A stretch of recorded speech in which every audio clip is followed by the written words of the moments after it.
Boa noite. Boa noite a todos que estão nos acompanhando agora pela página do projeto Tertúlias, do Campus Litoral Norte da URGS. Já estamos iniciando aqui a live, essa edição ao vivo, e vamos aguardar alguns instantes enquanto as pessoas vão recebendo notificação, vão acessando, a gente vai aí compartilhando para mais pessoas acessarem, poderem acompanhar conosco. Quem estiver acessando aí, boa noite, pessoal. Por favor, compartilhem essa live, esse ao vivo aqui, para chegar o mais longe possível. Estou compartilhando aqui também.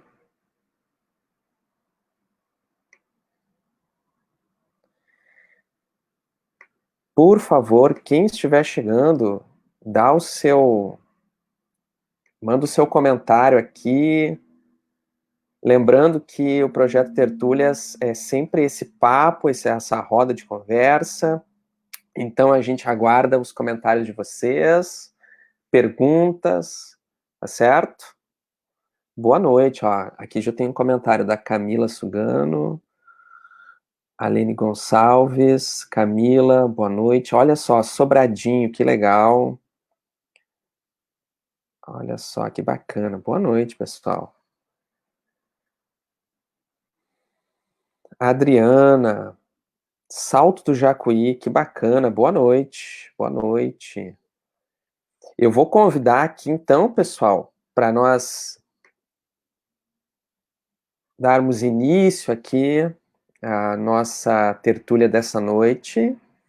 Eu vou convidar as professoras coordenadoras do projeto Tertúlias do Campus Litoral Norte da URGS, a professora Rejane e a professora Cíntia. Vou chamá-las aqui para a nossa conversa de hoje.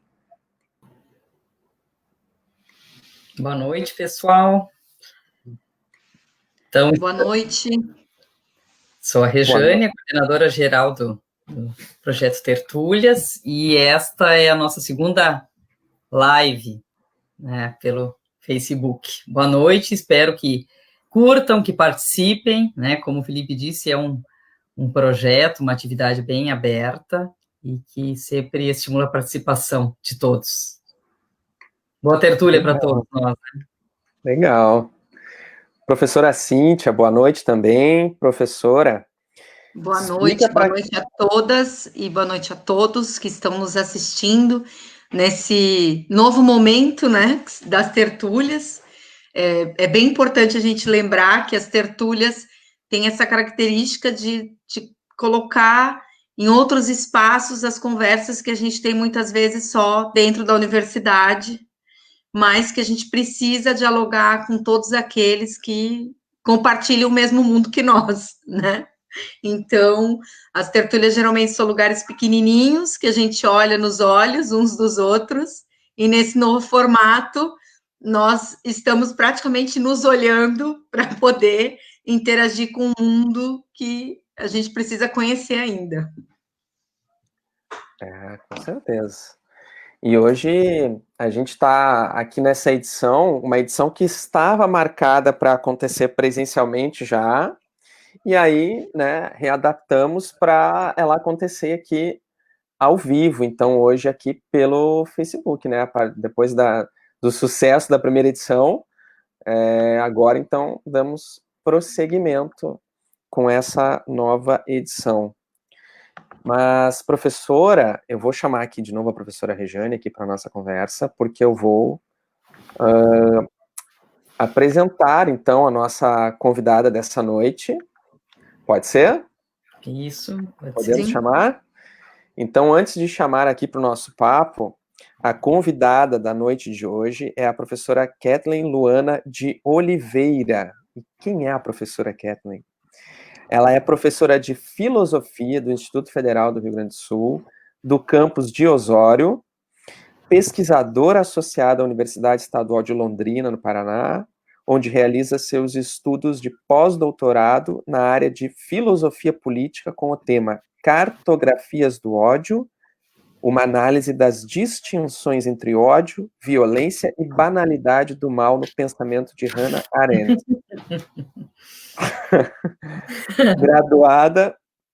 Graduada em Filosofia e Teologia, é doutora pelas faculdades EST.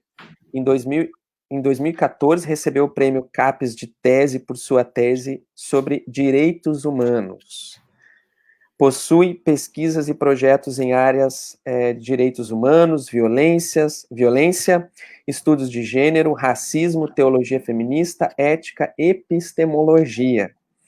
Atuou como professora e assessorou o curso de capacitação regional de agentes públicos para a prevenção à violência contra a mulher, com o apoio da Secretaria de Políticas para as Mulheres do Governo Federal em 2010. Então, para conversar conosco sobre, olha esse tema, se eu não puder dançar, não é minha a revolução. Professora Kathleen, boa noite. Boa noite, prazer estar aqui com vocês, né? Vamos tertuliar, então. Seja bem-vinda, professora. Eu vou colocar a professora Cíntia, a professora Rejane e eu vamos sair aqui da tela, vamos deixar a senhora para conversar conosco, estamos aqui acompanhando, em seguida voltamos com os comentários e as perguntas. Professora, a palavra é sua. Então tá, obrigada pelo convite, embora a ideia era sempre estar na presença para fazer essa fala, né, agora nessa outra modalidade, né, de lives aqui, a gente também tem que se readequar ao tempo e ao espaço, né. Então, né, eu tenho aqui, né, não sei se vocês estão vendo, né, as minhas telas aqui, quando eu coloquei esse título, na verdade, assim, né, se eu não puder dançar, essa não é minha revolução, é uma citação, né, de uma mulher, a Emma Goldman, e essa frase, ela é simbólica no sentido seguinte, a gente está, às vezes, assim, tão imersos a questões de violência, nas lutas cotidianas, no trabalho, no dia a dia, e quando a gente deseja sonhar com algo diferente, às vezes esse sonho, ou mesmo esse engajamento nas lutas, cansa, né? E a gente se sente solitário, sozinho. E quando ela escreveu essa frase, era justamente um convite para olhar a vida de uma forma diferente, né? Para entender que, para se propor a transformações, é preciso dançar, é preciso cantar, é preciso se reinventar, né? Não é só essa luta que nos suga, mas é uma luta que tem que fortalecer, né? Então, a ideia do título era exatamente essa, né? De pensar novas formas de resistir, de sonhar, de se engajar e de estar presente nesse mundo. E a dança, nesse caso da citação da Emma Goldman, é justamente esse processo de se entender de uma forma construtiva, de uma forma de se reconquistar, de se reentender nesse mundo, né? Então, a Emma Goldman, ela tem o contexto da Revolução Russa, né? E aí trazer ela também tem a ver com uma crítica a toda forma de sistema, toda forma de organização social, e é por isso que eu dei o título da minha fala a essa frase dela. Então, o que eu pensei hoje, então, para a gente conversar, para a gente pensar juntos e juntas aqui? Talvez são alguns fragmentos do pensamento, são algumas perguntas que eu tenho feito, algumas inquietações, talvez exatamente, não só exatamente, mas devido ao nosso contexto, devido às nossas relações, essa sensação fundamentalmente que talvez temos experimentado, que é uma sensação de impotência. Impotência aos acontecimentos, impotência aos números, às estatísticas, e a gente tem visto cada vez mais, assim, uma coisa aumenta, né? O ódio, a violência, as mortes, os números cada vez aumentam, e parece que por mais que a gente se organize, por mais que a gente lute, parece que não chega lá. Mas isso acontece porque nós temos padrões e números gigantes, nós somos um país gigante, e pensar dessa forma às vezes dá assim uma sensação de impotência, né? Mas talvez contextualizando isso, né? E aí é que tá, fundamentalmente, quando eu pensei nessa fala, a pertinência da gente desnaturalizar as violências, porque as violências nos acompanham, elas fazem parte da nossa construção de identidade, das nossas relações, das nossas instituições, e cada vez que a gente lida com elas, a gente sente elas, a gente se torna, né, participante e ao mesmo tempo sofre essas violências, né? É uma atividade constante de toda e qualquer proposta de pensamento, seja feminista, seja nas lutas de classe, seja nas lutas contra o racismo, né? Então, essa é uma constante tarefa que a gente jamais pode esquecer, só que ela exige, né? Ela desgasta, ela suga a nossa energia vital. Então, uma preocupação constante, né? Como é que a gente lida com a violência, como é que a gente enxerga a violência e como a gente se propõe a sair dessas estruturas de violência. E se a gente pensa fundamentalmente isso, é um desejo constante de toda e qualquer teoria feminista, né? Por mais variada que elas possam ser. Então, o primeiro aspecto, eu diria assim, né? Como a gente desnaturaliza as violências? Como é que a gente se propõe a essa atividade, né? De enxergar, de se entender dentro dessas estruturas e de sair dessas estruturas, desses discursos, dessas ações, e talvez nem sempre isso vai ser possível, né? Aí, nesse sentido, assim, né, eu vou colocando aqui, assim, os objetivos da fala, né? Para desnaturalizar a violência, é urgente a gente repensar o oikos, o domus, o doméstico. Não dá mais, eu acho, para a gente falar de qualquer proposta, de qualquer sonho, de qualquer desejo, se a gente não traz um debate sério sobre o doméstico. E aí, um segundo ponto seria, então, pensar o político, o entre nós, né, essa relação entre a coletividade e a identidade, entre o público e o privado, que constantemente nos afeta. E um terceiro ponto, assim, dizer que talvez é urgente novas formas de saber e de viver, né? Não só de resistir, mas de inventar realmente novos paradigmas, novos saberes, né? Isso que eu chamo de epistemologia aqui, né? O saber, ele tem que estar voltado para uma qualidade de vida, porque senão talvez ele não vale a pena, né? Então, como a gente pensa isso? Então, mais ou menos esses 3 pontos, então, né? Desnaturalizar a violência, pensar sobre o político e a urgência de novas formas de saber e de viver. Bom, a gente está vivendo justamente, né, essa pandemia que é difícil de entender, que é difícil de debater, mas fundamentalmente esse vírus que nos assola, ele tem essa função de revelar o que nós somos, né, enquanto sociedade. Ele tem revelado as profundas desigualdades sociais, ele tem revelado os nossos preconceitos mais profundos, porque a gente já estava num processo de organização social e política muito dolorido, muito segmentado, muito fragmentado, e o vírus só agrava essa situação. Esse vírus também agrava as nossas relações de trabalho, agrava a nossa lógica de consumo, agrava as nossas formas de organização de vida, né? Então, ele revela aquilo que a gente é, e, ao mesmo tempo, ele está separando. Porque é engraçado, né? Como a gente agora olha para um outro ser humano como quase como um inimigo em potencial, né? Porque ele pode me contaminar e eu posso contaminar o outro. Então, a gente tem essa sensação de que tudo é um risco, né? Estar do lado do outro é um risco. Encostar na outra pessoa é um risco. Partilhar o mesmo ar é um risco. E aí essa questão, né, de a gente já tá vindo de uma organização política difícil, e ainda agora, né, toda e qualquer forma de relacionamento, de contato humano ser agravada por isso, nos coloca numa situação muito dolorida. Mas eu queria chamar a atenção por algumas estatísticas, né, que alguns meios de comunicação publicaram, que dói muito, né? Dói muito ver esses números, essas estatísticas. Por exemplo, em São Paulo, 44, né, quase 50% foi, né, a denúncia de violência contra a mulher, então aumentou quase 50% a mais durante a pandemia. Na China também o número de denúncias aumentou 3 vezes.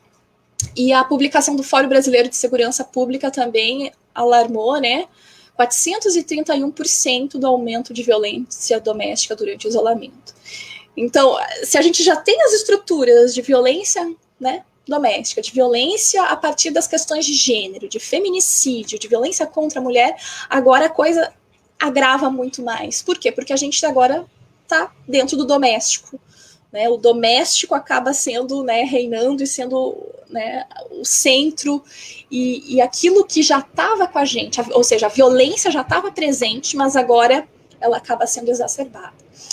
E é óbvio, a gente se vê distinto, a gente se vê, né, em camadas diferentes, a gente vê os discursos de que vidas valem menos que a outras, e a gente sente que para algumas pessoas simplesmente é normal ter pessoas que vão trabalhar e vão morrer por isso, e outras vão ter a sua vida preservada. Né?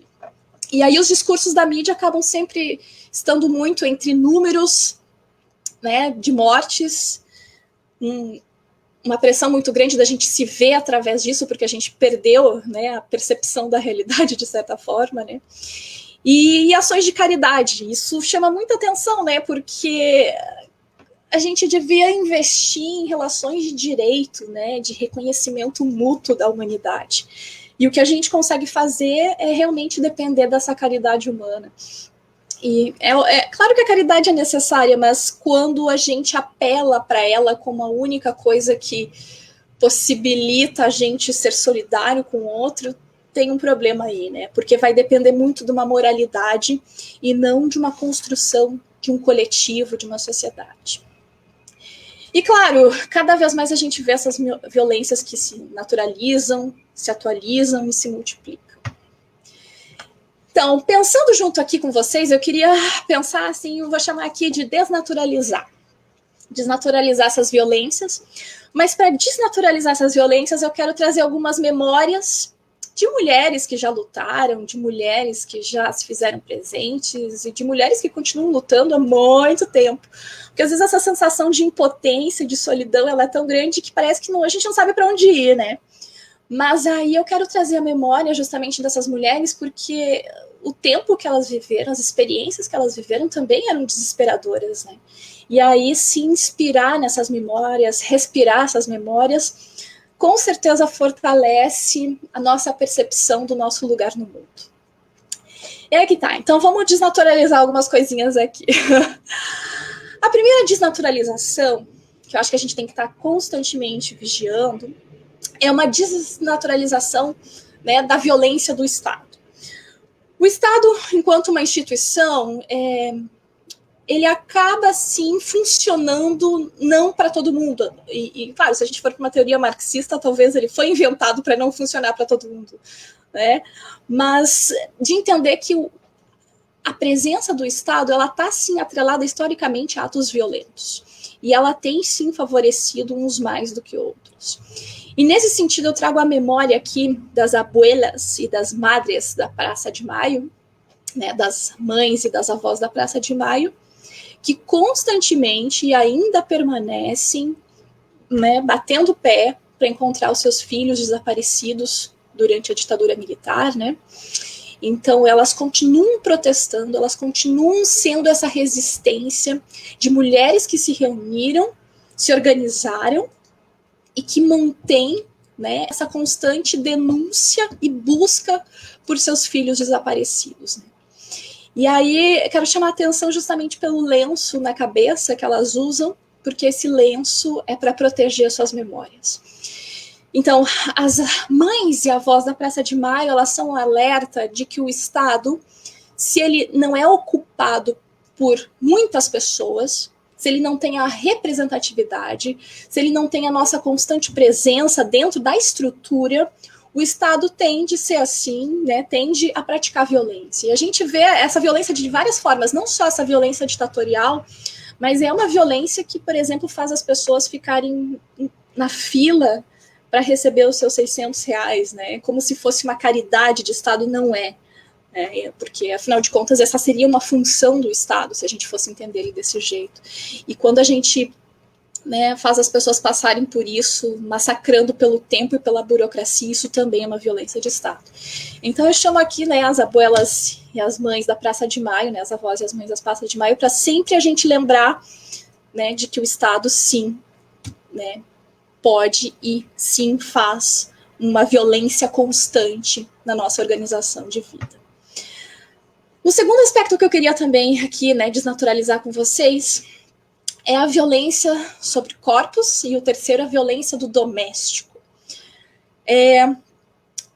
Os nossos corpos, a forma como a gente se entende, a forma como a gente sente, a forma como a gente toca nas pessoas, ou é tocado pelas pessoas, tocada pelas pessoas, tem, né, na verdade, assim, é circundada por vários valores, várias organizações morais, vários discursos que são, sim, invasivos, que nos colocam em lugares não muito bons e que acabam flexibilizando ou naturalizando o acesso do outro sobre o nosso corpo. E também a gente mesmo sobre o nosso corpo. Então é muito importante a gente repensar o consigo mesma, o consigo mesmo, e entender essa corporeidade como algo também que é construído, não é só um aspecto biológico, mas sou o eu no mundo. E esse eu no mundo é colocado em caixinhas, em padrões, em paradigmas que acaba, sim, abafando a nossa diversidade, a nossa identidade. Então, esse corpo que precisa ser constantemente liberto dos discursos, sejam de consumo, seja acerca da sexualidade, seja acerca de como a gente tem que ser e viver e se relacionar. Então, a gente sofre muito a violência acerca dos nossos corpos, sobre os nossos corpos, e isso a gente vê o tempo inteiro em todo lugar, né? O terceiro aspecto, então, é a violência do doméstico, e aqui eu trago, né, a capa desse livro, da Raquel, que a gente precisa entender toda a relação de manutenção da vida, de repensar o doméstico como um lugar que deveria ser mais democratizado, que deveria ser mais partilhado, porque o doméstico é, sim, o lugar das violências, é onde as violências surgem de uma forma que ninguém ousa questionar. Por mais que a gente, né, construiu a Lei Maria da Penha em 2006, dizendo que, né, em briga de marido e mulher, sim, a gente mete a colher como um mundo privado, né, na verdade era algo separado, segregado. É importante a gente dessacralizar esse doméstico e dizer que não vale tudo dentro de casa. A violência não pode imperar dentro de casa. E essa violência, ela passa por questões machistas, sexistas, racistas. Então, a gente tem que cada vez mais pensar em formas de desconstruir essa coisa sagrada da família, essa coisa, né, do sagrado da casa, e repensar também a produção, o trabalho, a atividade de manutenção da vida dentro do doméstico. E se a gente sobrecarrega, especialmente as mulheres, né, não está certo, né? E isso é uma violência, porque isso suga a vida, suga tempo, suga energia, né? Não dá. Então, esse doméstico é fundamental ser repensado. Seja, né, os papéis exercidos dentro de casa, seja a ideia de família, seja a função de maternagem, paternagem. São temas antigos já que a gente discute nas teorias feministas, mas é cada vez mais difícil. Parece que a gente teve retornos e reafirmações de papéis cada vez mais duros, né, de pensar e de debater, né? Então, é importante, sim, né, superar, enfrentar, enxergar esse doméstico e discutir cada vez mais esse doméstico. Desnaturalizar também as desigualdades das estruturas de produção de vida. Ou seja, a vida, ela precisa, ela demanda energia, ela demanda organização, e muitas vezes essa organização da vida, ela está, sim, nas costas das mulheres. Está, sim, nas costas das empregadas domésticas, está nas costas né, das pessoas mais pobres, né? Então, quem organiza, quem mantém, quem limpa, né? Então, aqui eu estou realmente pensando assim nas mãos que limpam, nas mãos que pegam, né, na sujeira dos outros, inclusive, para ganhar a sua própria vida. Como essa produção de vida, como a lógica de produção de vida cada vez mais injusta e suga, é desigual. E isso não pode ser naturalizado de jeito nenhum, né? porque falar, por exemplo, da questão do trabalho doméstico, né, da empregada doméstica, agora saiu lá em Belém do Pará, que foi considerado, né, as empregadas domésticas como trabalho essencial. Isso revela ainda as nossas origens de escravidão, quanto a gente escraviza mulheres para limpar, né? Não que agora a limpeza, o trabalho doméstico seja ruim, não é isso, mas a gente usa o outro, a outra, para fazer aquilo que talvez seja da minha responsabilidade. E né, a produção da própria vida, as pessoas não poderiam terceirizar ou delegar e explorar outras pessoas para fazer isso. E aí, nesse sentido, a memória que eu trago aqui é das arpileiras. A arpileira, né, tem a ver com bordado, né? Bordado. Durante a ditadura no Chile, as mulheres pegavam restinhos de tecido e bordavam as suas histórias, bordavam a sua vida em telas, né? E a gente chama então elas de arpileiras. E elas tinham justamente, né, com o bordado, uma forma de denunciar as violações, as violências que elas enfrentavam, as tristezas que elas enfrentavam, mas também de registrar a sua memória, de registrar as experiências que elas passavam. Então, arpileiras é uma forma de se expressar rompendo o silêncio imposto, rompendo a violência imposta e gravando justamente a presença no mundo. Então, as arpileiras também são uma forma de resistência, uma forma de questionar essa desigualdade, mas de manter a memória da própria vida. Aqui a gente tem um bordadozinho, né, que questiona a maternidade, e aqui um outro que fala exatamente dessa relação do congresso. Adoro essa, né, porque a gente percebe nessa imagem, né, nesse bordado, que tem várias mulheres coloridas ocupando na frente, buscando, né, se tornando presente no mundo, né? E essa tela me lembra muito o conceito de política de Arendt, que é a gente precisa estar na presença das pessoas, a gente tem que se interessar pelo mundo. A política não é minha, não é tua, não é de um grupo, mas ela acontece entre as pessoas. E essa tela remete muito a isso. Um outro aspecto, então, desnaturalizar a exploração da terra e da não democratização do conhecimento. Aqui eu trago a presença da Célia, né, que ela fez agora mestrado dela, né, dissertação, e ela propõe justamente que o saber corporificado está ancorado no território. E isso acho que a gente tem perdido muito, de entender a relação da gente com o nosso chão, né, a terra, o nosso habitat, o nosso território diz respeito à nossa identidade. Claro que a gente interfere, a gente modifica, a gente, né, se relaciona nesse território, mas não é eu e a terra, mas a identidade ela se funde nesse processo. Na filosofia a gente talvez pensa melhor o tempo, né? A gente entende, assim, debate mais sobre a cronologia, mas a topografia também é importante de se pensar, né? O nosso corpo diz respeito à terra, a terra diz respeito ao nosso corpo, e a gente se constrói enquanto identidade nesse processo.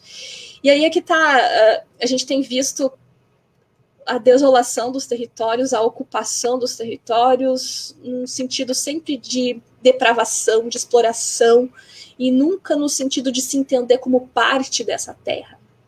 Então a gente se coloca como ser racional superior e que tudo tem que gerar lucro, né? E aí quando a Célia propõe essa relação, né, da corporificação, né, do nosso saber que é corporificado no território, ela está justamente reivindicando isso, né? Uma memória de nós mesmos, da nossa identidade, como algo que tem chão, né? Então sem chão a gente não se consegue pensar.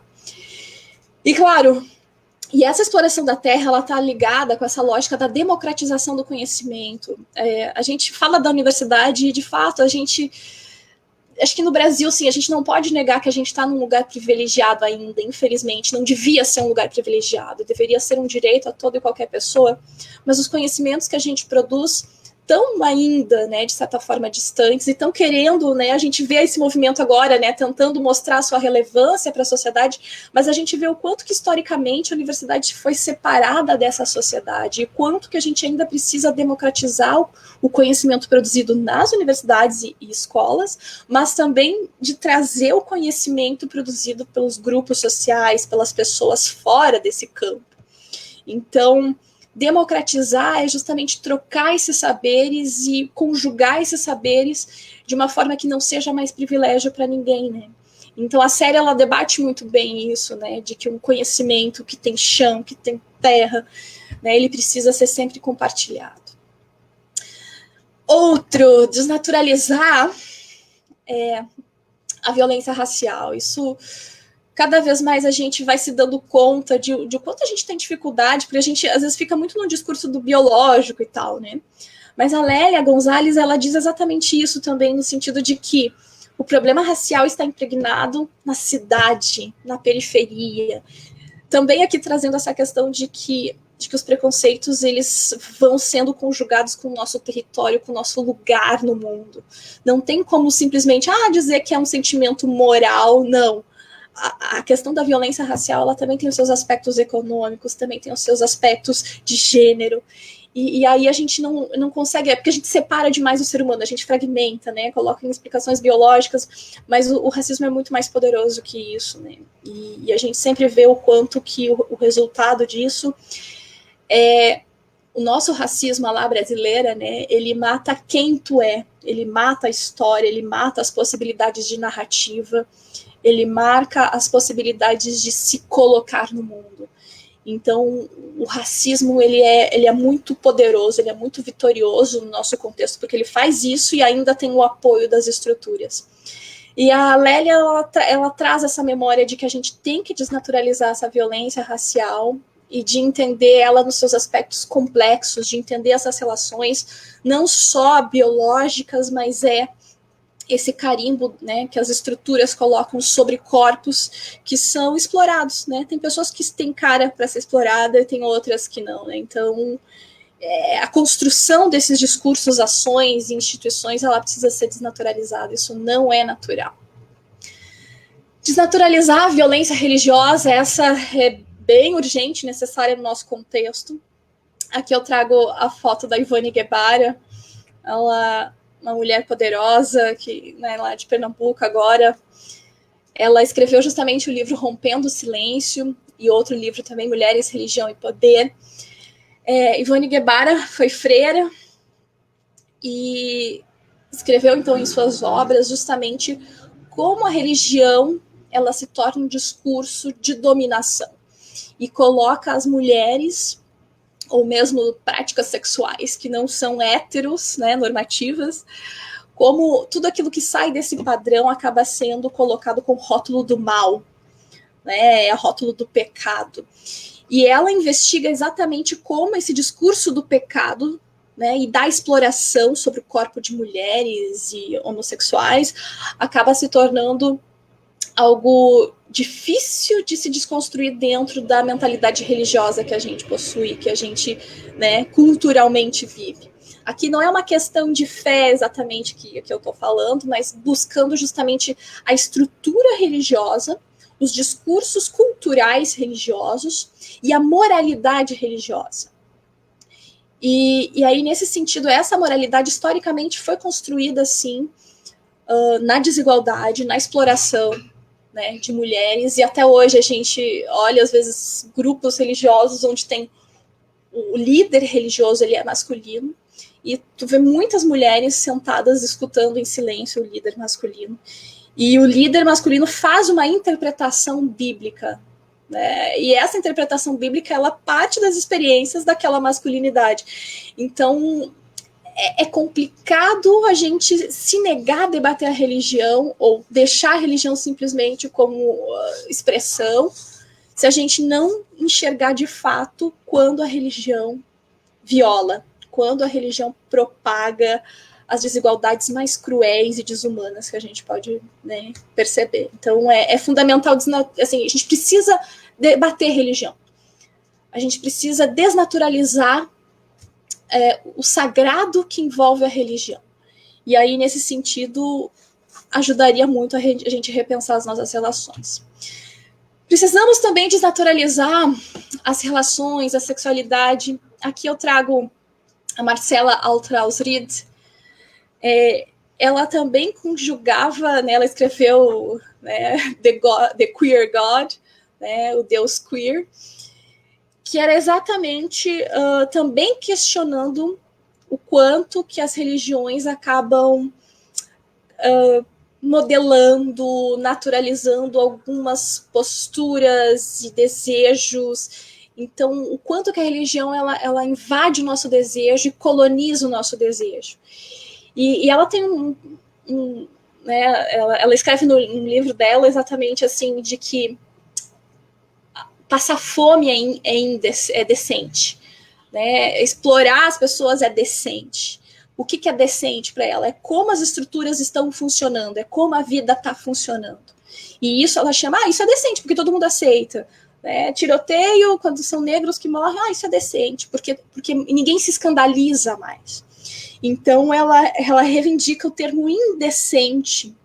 A gente precisa ser indecente para questionar o que é considerado decente. O decente é o sistema, é como funciona. E aí é necessário desconstruir isso e ser indecente, porque o indecente revela justamente a dor, o sofrimento, a morte. E aí ela traz toda essa questão da busca por libertação da sexualidade e das identidades, né, dos grupos LGBTQ+. Aí, só para talvez contextualizar rapidinho, para não ficar tão teórico aqui a minha fala, a referencialidade que eu trago aqui é muito baseado na filósofa Hannah Arendt, né? A Hannah Arendt, ela traz a construção daquilo que ela chama de condição humana. Condição humana tem a vida ativa e a vida contemplativa, né? A vida ativa, ela diz que tem 3 partes essa vida ativa, que é o labor, o trabalho e a ação. Em outras palavras, a vida ativa é a vida que está em atividade. E essa vida em atividade tem 3 características. A característica da biologia, então aquilo que ela chama de labor é o meu metabolismo, aquilo que eu tenho que fazer, o meu corpo precisa fazer para estar vivo. Né? Então, comer, tomar banho, então tudo que tem a ver com o meu biológico seria a atividade humana para se manter vivo. Depois ela fala do trabalho, né, que tem a ver com aquilo que a gente produz, o mundo artificial, como a gente vai, né, colocando a nossa força de trabalho nesse mundo, se organizando a partir disso, e aí isso faz parte, então, da vida ativa. Né? Meu processo biológico, metabólico, meu trabalho. E aí, uma outra parte que ela diz é a ação. A ação é a atividade política, é quando nós nos encontramos com outras pessoas e compartilhamos esse mundo. Eu gosto muito de pensar nessa vida ativa porque, às vezes, agora, pensando no vírus também, a gente fica muito na discussão do metabolismo, porque é o que está acontecendo. A gente tem a morte batendo a nossa porta, e aqui não se trata de apenas pensar em grupo de risco ou não, mas é a morte que se coloca como presente e iminente, né? É agora que ela pode acontecer a qualquer um de nós, porque a gente não tem plena ciência de como os nossos anticorpos, de como o nosso organismo vai reagir, né? Então a gente está reduzido a esse processo biológico urgente, é isso que a gente está tentando fazer, sobreviver. E é interessante, quando a gente só está nesse processo da sobrevivência, muita coisa vai sendo deixada de lado, né? A questão do trabalho acaba sendo deixada de lado, a questão política acaba sendo deixada de lado, porque a gente está nessa urgência da sobrevivência. Quando a gente fala de trabalho, a gente... claro, a gente aqui pensa muito, né? Pensando aqui com a América Latina, herdeiros das perspectivas marxistas, o Marx acreditava que o trabalho... ali haveria um aspecto político, né? A união, a construção da consciência, a percepção de si no mundo, né, que se daria pelo trabalho. A Arendt não acredita muito nisso, não, porque para ela o trabalho é aquilo que eu faço. E aquilo que eu faço, eu não preciso conviver com a outra pessoa, né? E o trabalho, às vezes, me coloca numa situação de dependência de um patrão, de um chefe, de uma estrutura, de uma organização, de uma empresa. Então, esse trabalho, para a Arendt, não gera libertação. Embora, claro que ele pode ser conjugado com a política, mas o trabalho em si, tu trabalha para estar dentro desse mundo artificial, né? Para estar no mundo, para poder construir o teu mundo artificial, né? Então, o trabalho para ela não tem exatamente um aspecto tão positivo, assim, de libertação nesse sentido, né? E aí a ação é a política, que eu gosto muito desse conceito dela, né? Que a ação, para eu agir no mundo, que é diferente do fazer no mundo, né? O agir no mundo, eu preciso compartilhar palavras e ações, eu preciso da presença das outras pessoas, eu preciso me encontrar com as outras pessoas. A ação, ela acontece entre as pessoas, e essas pessoas não podem ser iguais, ela tem que ter diversidade. Sem diversidade, não tem política para ela. Por que eu trago essa questão da Hannah Arendt, né, da condição humana? Porque assim, se a gente observa bem, se a gente para pensar, todos os discursos que tentam explicar a gente, nós, os movimentos, né, é justamente, assim, dos essencialismos. O ser humano é mau por natureza, é bom por natureza. Por que as pessoas não têm consciência política? Por que as pessoas não têm responsabilidade de ficar dentro de casa? É difícil, né? O Brasil não presta, por isso que o Brasil não dá certo e tal. A gente tem discursos muito essencialistas e pensar na condição humana, de pensar nesse labor, no trabalho, né, no metabolismo e na possibilidade de ação, é sair desses discursos que deixam determinado aquilo que a gente é para explicar o que a gente está fazendo.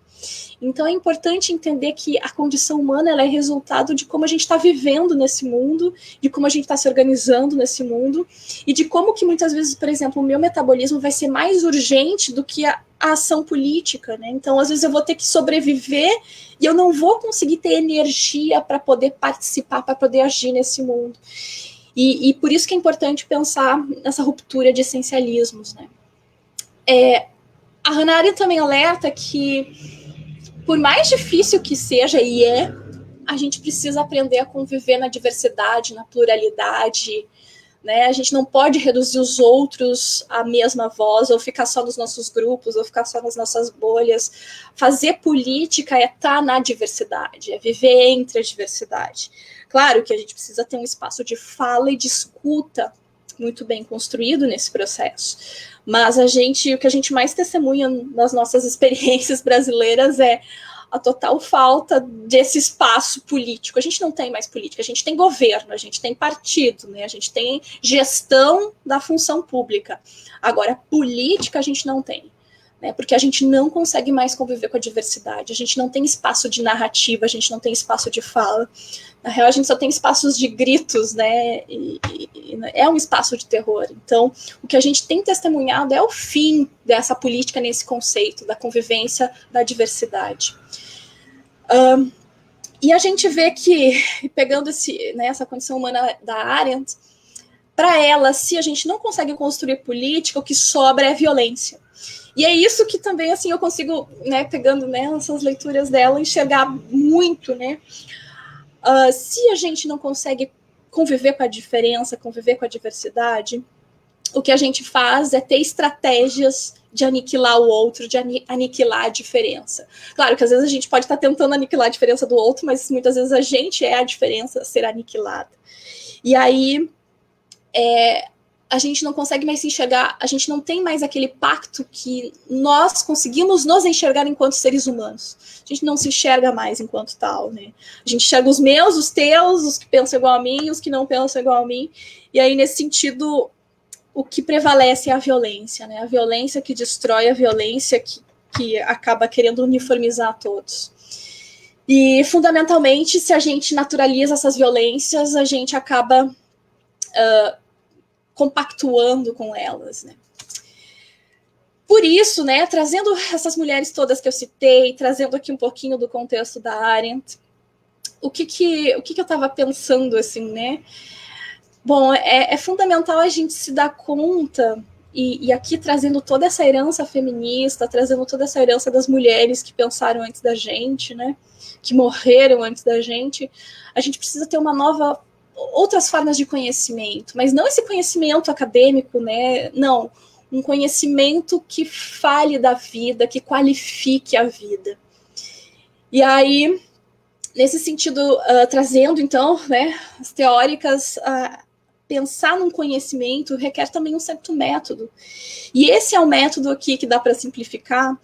A gente precisa de uma hermenêutica da suspeita para olhar a nossa realidade, para perceber que as coisas não foram sempre assim, elas foram construídas desse jeito. Então, precisamos suspeitar de que as coisas estão acontecendo de forma que não precisa ser desse jeito.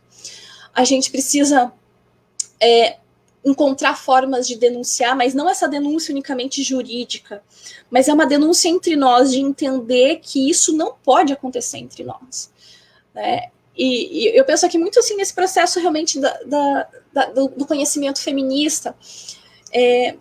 Não é certo a gente explorar as nossas mães, não é certo a gente explorar mulheres, não é certo a gente conviver com esses discursos que nos colocam, né, em situações de, né, subalternos. Não é certo isso, tá? Mas por que não é certo? Como não é certo? Por quê? Então, esse porquê, essa suspeita de entender que não foi sempre assim, não precisa ser assim, e isso não é a melhor forma de se viver, é o exercício da suspeita. E a denúncia sobre isso é entender que a gente pode inventar novas formas de se relacionar, né? Não é. E pensando assim, por exemplo, nas mulheres que acabam sendo construídas nessa lógica do cuidado, nessa lógica do sacrifício de si pelos outros. Então, poxa, mas será que esse esvaziamento de si pleno, falando agora especialmente do Dia das Mães, né? Ele é só louvável, ele é romântico? Poxa, tem mulheres que sofrem com isso e não precisam exatamente seguir esse modelo, e não é um modelo que deveria escravizar, né? Poxa, então será que a gente pode pensar vários modelos de ser mãe, de maternagem? Claro que pode. E aí conseguir fazer uma denúncia, conseguir enxergar que há caminhos de se libertar desses discursos e dessas ações que padronizam as nossas identidades e comportamentos. Só que não dá só para ficar na denúncia, a gente precisa ter um anúncio, e esse anúncio, ele é justamente a proposta de uma construção política, que a gente precisa estabelecer um entre nós, né? Não adianta uma mulher sozinha se perceber em processos de violência se ela não encontra apoio, se ela não encontra redes que possam fortalecer ela, né? Embora a suspeita tem que partir dela mesma, ela tem que, né, se perceber dentro dos processos violentos e tentar romper com eles, mas a ruptura plena ela só acontece quando a gente tem uma relação política entre as pessoas que possibilita a gente superar essas violências. Então, pensar feminismo, pensar a justiça social, pensar justiça de gênero, requer vários processos de suspeita, de denúncia e anúncio, né, de desconstruir violências e de uma construção de redes, porque não é um conhecimento isolado, um conhecimento cartesiano que a gente herdou, né, que acaba isolando conhecimentos como se fosse só produção da razão e da racionalidade.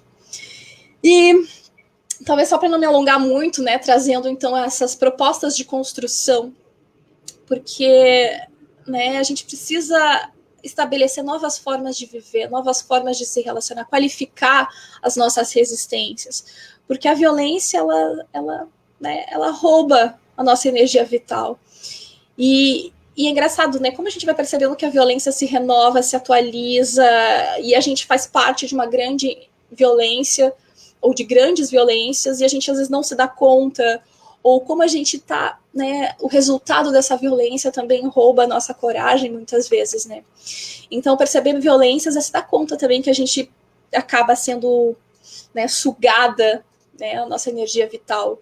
E por isso, a gente precisa não só ter essa afirmação da identidade, mas, né, ter espaço de encontro, ter espaço de presença, ter espaço de compartilhar as nossas histórias, compartilhar as nossas angústias, os nossos desejos e projetos, né? Então, essa é uma grande dificuldade, como as identidades, que são às vezes tão distintas, podem juntas se reunir e propor um comum. Né? Eu acho que esse é o nosso maior desafio enquanto, né, movimentos diversos aqui, pensando, né, das mulheres, né? Como é difícil a gente se encontrar, porque a gente acaba se percebendo, não tem um conceito universal de mulher, né? Existem mulheres, né, e várias, inúmeras mulheres, às vezes, né, não existe uma coisa unitária que diz, agora todo mundo vai fazer isso. Não. Como é difícil a gente, nesse processo de se ver tão diferente, construir um comum que não aniquila o nosso próprio. E aí, as formas de resistir a todos os processos de violência, eles têm que sim passar por digamos, por caminhos que eles não podem ser esquecidos, porque se a gente pega, às vezes, um modelo muito pesado dos anos 70, 60, onde os movimentos sociais, a classe, essas categorias maiores aconteciam, né? Parece que a gente vai passando por cima de algumas coisas que hoje requerem cuidados. Por exemplo, o autocuidado aqui.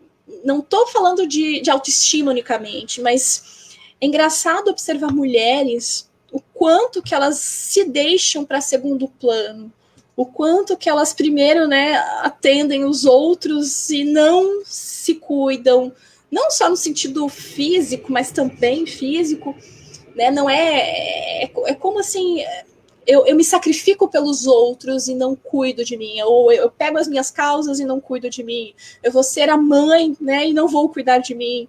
Então, essa dimensão do autocuidado é a nossa primeira resistência, né?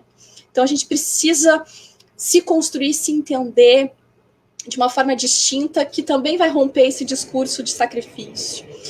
A gente precisa exatamente ter espaço de compartilhar biografias, de narrar, de se ouvir, de compartilhar essa presença das pessoas.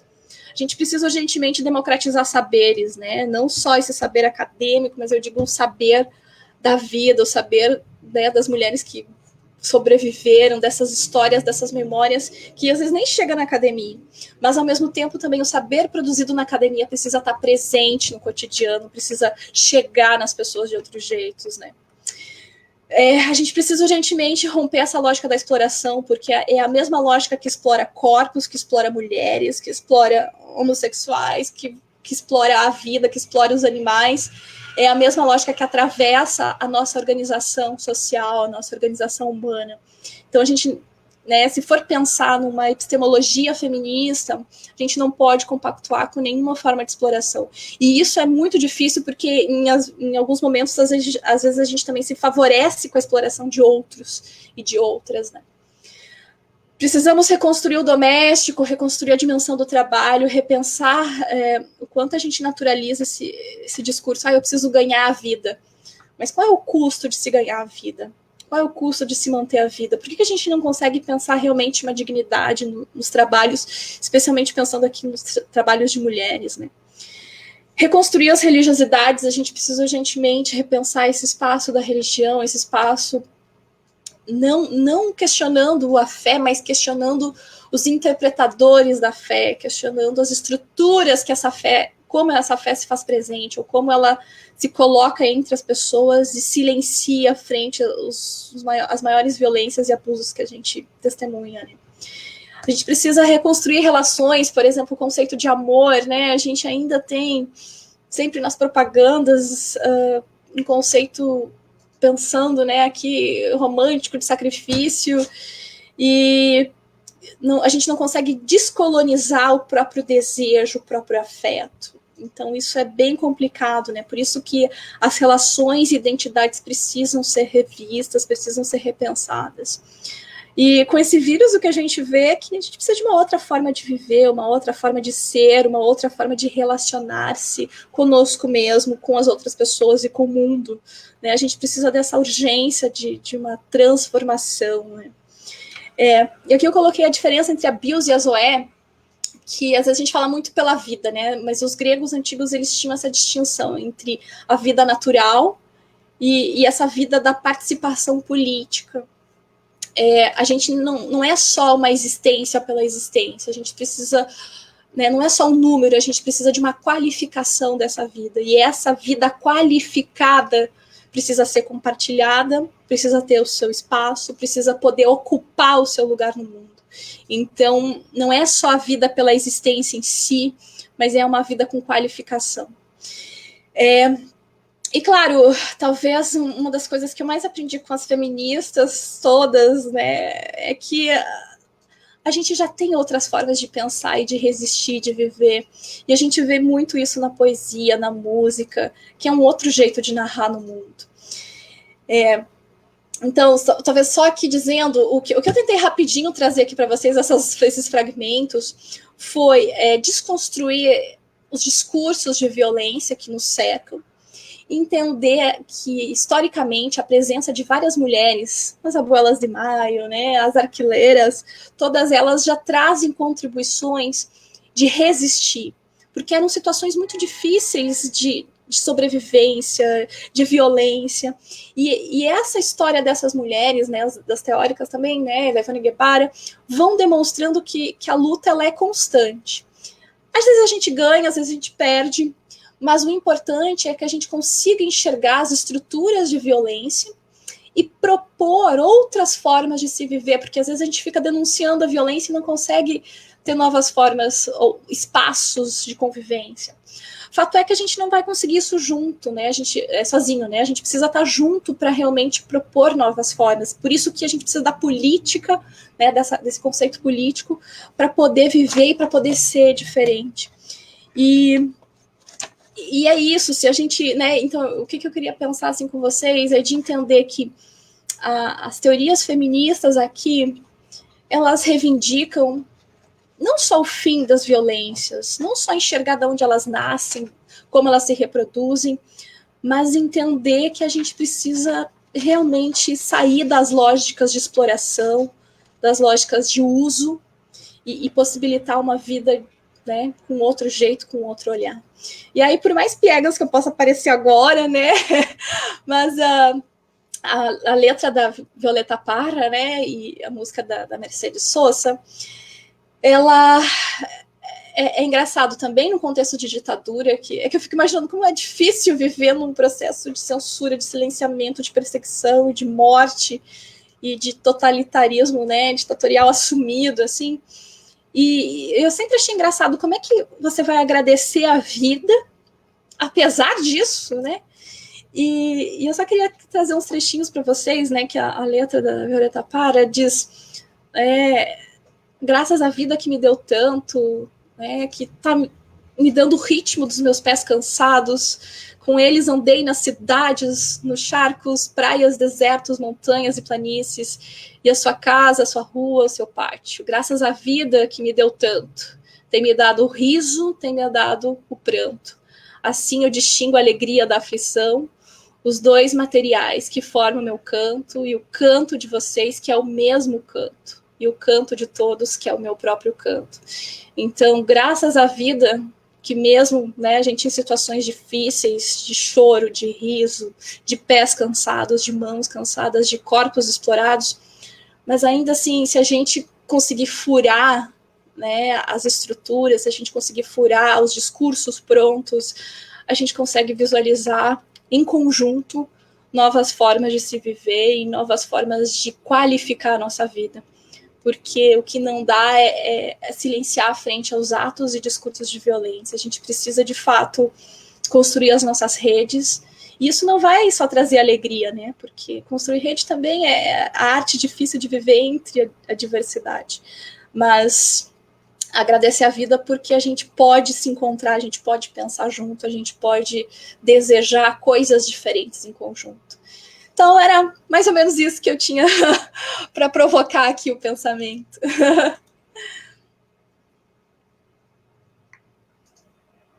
Muito legal, professora. A gente estava aqui acompanhando. Eu vou chamar a professora Regiane de volta e a professora Cíntia para o nosso papo.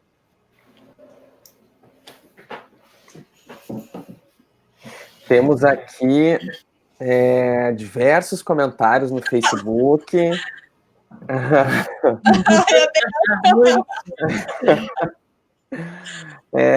Muitas pessoas falando que está muito legal, que está ótimo, pessoal comentando que está gostando demais da tertúlia de hoje.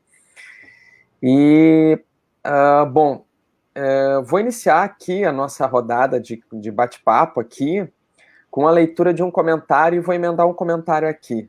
Pode ser? Pode ser, professoras? Pode. É um comentário que veio da Eliane Silveira. Ela está dizendo o seguinte: a pandemia expõe o profundo fosso das desigualdades sociais. O número de negros mortos por Covid-19 quintuplicou em 2 semanas no Brasil. As mortes crescem nas periferias, onde falta até mesmo água potável. Os feminicídios cresceram, com as mulheres obrigadas a viver confinadas com seus agressores. São muitos vírus matando ao mesmo tempo. Coronavírus, o racismo, o machismo, a homofobia. E quando eu li esse comentário da Eliane aqui, eu me lembrei de uma recente entrevista à BBC Brasil, do Dr. Drauzio Varela, em que ele estava assim, até se lamentando por, no início da pandemia, ter, de certa forma, achado que seria pouca coisa, minimizado, e ele revia a sua postura. E uma frase muito marcante dele era: nós agora no Brasil vamos pagar o preço da nossa desigualdade social. Então, quando eu li esse comentário, eu me lembrei dessa fala dele. Ele fala muito sobre isso, sobre como a desigualdade social agora a gente está percebendo ainda mais escancaradamente nesse processo da pandemia. E eu estava me lembrando aqui, até enquanto isso eu catei aqui, peguei um livro que foi lançado agora, que está disponível nas plataformas digitais, que é do professor Yuval Harari, da Universidade Hebraica, sobre esse momento, né? Na batalha contra o coronavírus faltam líderes à humanidade.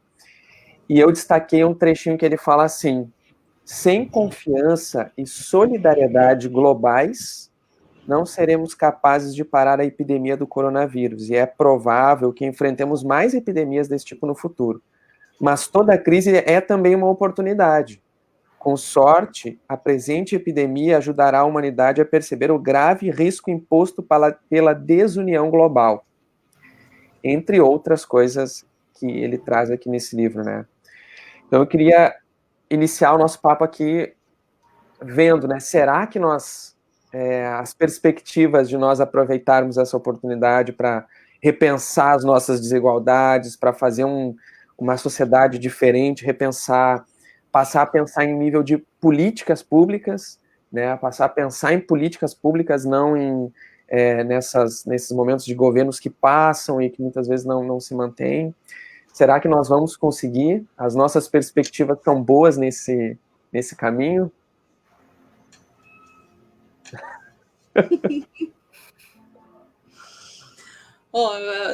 Vamos conversar aqui, não me deixem sozinha. O que é claro é que política pública ainda já é um avanço maior, né?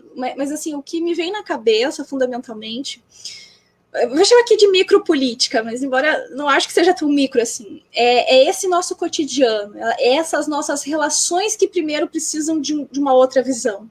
Porque a gente está muito nessa coisa, não sei, é porque eu li muito essa coisa dos anos 70, dos movimentos populares, né, o povo na rua e tal, e aí o que me gera uma frustração, porque a gente quer a transformação do todo, a gente quer a transformação do Estado, e a gente não consegue nem transformar o doméstico, nem as relações dentro de casa. Claro que talvez não vai acontecer o doméstico primeiro e o público depois, né, mas acho que primeiro a gente precisa olhar atentamente as nossas relações cotidianas, as nossas violências cotidianas, as nossas fraturas cotidianas. E aí fortalecer essas redes. Então seria uma ideia primeiro de rede para depois lutar por uma política pública. Porque senão a política pública vem muito de cima para baixo, né? Mas assim, eu acho que olhando as mulheres, todas as mulheres que eu trouxe aí, né, sejam, né, desde as avós da Praça de Maio até a Ivone Guevara, a coisa que eu mais queria chamar a atenção é que elas viviam um tempo horrível. Imagina Imagina ter seus filhos sequestrados, mortos, sabe? Essa experiência da ditadura, essa experiência da segregação, do silenciamento, da tortura. E essas mulheres sobreviveram. Elas estão contando a história, por mais difícil que seja, elas estão ali presentes e contando. E eu olhando para elas, eu vejo, dá sim para resistir, dá sim. Já houve tempos terríveis. O que falta para a gente é confiar mais na nossa capacidade de articulação cotidiana, da nossa capacidade de articular as nossas redes, não só redes sociais nesse sentido, não deixar esse termo rede social só para o Facebook, né? Mas fazer outras redes sociais poderosas. E a gente consegue. Se a gente olhar para a história, a gente vê essas mulheres fazendo essas redes, lutando e permanecendo, compartilhando suas experiências, suas histórias e propondo transformações. Só que a transformação ela é lenta, a mudança é lenta.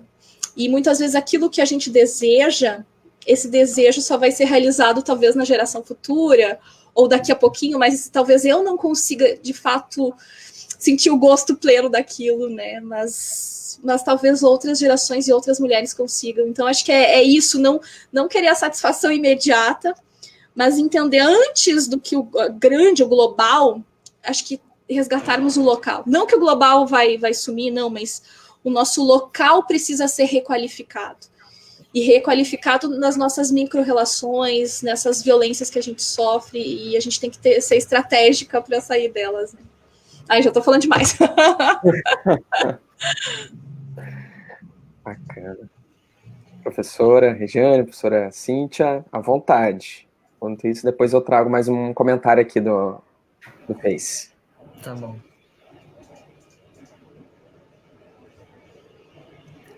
A professora Cíntia, eu acho que seu microfone está no mudo. Eu tinha deixado mesmo no mudo. Agora sim. Acho que tu colocou de uma forma muito ampla, né? Algumas frentes para a gente debater. E eu fico pensando do ponto de vista histórico, né? Do momento que a gente vive historicamente, qual é a condição da mulher? Então, acho que essa é uma questão que eu discuto muito. Então, assim, na minha leitura, existe uma questão que é um processo de fragmentação desta vida cotidiana. Ou seja, nós deixamos de viver uma vida coletiva, uma vida comunitária. E no processo da fragmentação da vida comunitária e da vida cotidiana, fragmentamos a nossa própria condição da existência. Então, assim, eu trabalho com a categoria trabalho, diferente, né? Enfim, e para mim, o trabalho, ele abarca essas duas relações, né? Para mim, o trabalho é um mundo em produção, em ação política, né? Porque, por que eu estou dizendo isso? E agora, na pandemia, para mim, isso se coloca de uma forma muito mais concreta. Nós temos uma tríade no cotidiano, que é a casa, o trabalho e as crianças. Tanto a casa, quanto o trabalho, quanto as crianças, elas exigem um lugar comum e uma partilha de uma vida comum e coletiva. E quando você está sozinho ou sozinha, ainda que esteja com um companheiro, a sociabilidade, em suspensão, exige muito mais, né, de todas as pessoas, mas sobretudo da mulher, que ela está ao mesmo tempo em produção criativa e assumindo a responsabilidade dessa tríade. E eu acho que essa é uma questão profunda. Por quê? Porque nós estamos cada vez mais sozinhos e cada vez mais pensando, e eu acho que essa é uma crise da nossa geração, né? Então, se na geração das mulheres dos anos 60 e 70, elas puderam dizer assim, eu vou entregar para uma empregada doméstica e eu vou à luta, e eu não acho que era falta de consciência de classe ou de exploração. Era necessário, era importante fazer isso, né? Para abrir. Para mim é sempre um processo muito contraditório, né? A gente não tem como combater todas as frentes. Ao mesmo tempo, para mim, a gente nega e reafirma. Então, para superar, para mim, o movimento é esse. A gente afirma, nega e procura superar. Nós carregamos a necessidade da crítica, de não nos desresponsabilizar sobre a nossa vida, mas nós precisamos de uma vida comunitária. Então, para muitas mulheres, você ter uma empregada doméstica é fundamental. Por quê? Porque nós somos mães migrantes, sozinhas, sem uma rede de sociabilidade, sem conhecer o vizinho, sem conhecer os seus colegas de trabalho, sem ter uma afinidade política da compreensão da vida. Então, eu queria fazer essa provocação para a gente pensar essa relação entre o individual e o coletivo, porque, para mim, essa é uma questão. Então, pensar uma ação política na diferença, na minha leitura, é preciso que se reconheça a necessidade de construir uma outra condição feminina na coletividade. Então, queria contribuir para a gente pensar junto, né? Eu agora estou começando a orientar um trabalho sobre essa questão da mulher, né? E a gente tem problematizado um pouco essas relações. Então, a nossa ideia, por exemplo, pensar, porque como eu trabalho cartografia, né? Como é que a gente pensa esse mapeamento, mas a gente está pensando, e aí a ideia da Estefânia, que deve estar aí até nos assistindo, em fazer um mapeamento das condições para que a mulher supere esta condição de abandono, de solidão, de individualidade, de fragmentação. Porque não dá... a gente geralmente mapeia a violência doméstica depois que já morreu, né? Porque você não vai mapear a pessoa que está sofrendo a violência, o agressor. Então, a gente tem se perguntado. Então, eu queria compartilhar contigo essa reflexão e pensar se esse é um caminho interessante para a gente pensar esse debate na diferença, né? Então, e a Rejane aqui emendando, né? A gente está começando a propor, e aí veio a pandemia, né? Um grupo de estudo para pensar essa questão da condição da mulher, né? Então, problematizar isso, porque para mim também tem uma questão de classe que é importante, né? Uma coisa é você pensar uma mãe universitária, e outra coisa é você pensar uma mãe, né? Ontem mesmo eu recebi uma notícia de uma pessoa que é migrante, veio da periferia da região metropolitana, tem 3 crianças, perdeu o emprego, está aqui em Osório, e está sendo torturada praticamente pelo dono da casa que ela mora, que ela tem que pagar o aluguel, senão ele vai expulsar ela por telefone.